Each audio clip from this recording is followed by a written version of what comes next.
এবং সেই সময়ের কথা স্মরণ করো যখন তোমরা বলেছিলে, হে মুসা, আমরা একই খাবারে সবর করতে পারবো না, সুতরাং স্ক্রিয় প্রতিপালকের কাছে আমাদের জন্য প্রার্থনা করুন, তিনি যেন আমাদের জন্য ভূমিজাত দ্রব্য হতে কিছু উৎপন্ন করেন, অর্থাৎ জমির তরকারি, কাকড়, গম, ডাল ও পেঁয়াজ।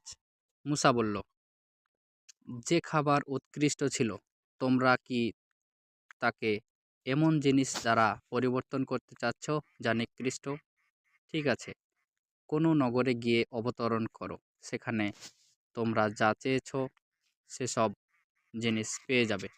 আর তাদের ইহুদিদের উপর লাঞ্ছনা ও অসহায়ত্বের ছাপ মেরে দেওয়া হলো এবং তারা আল্লাহর গজব নিয়ে ফিরল।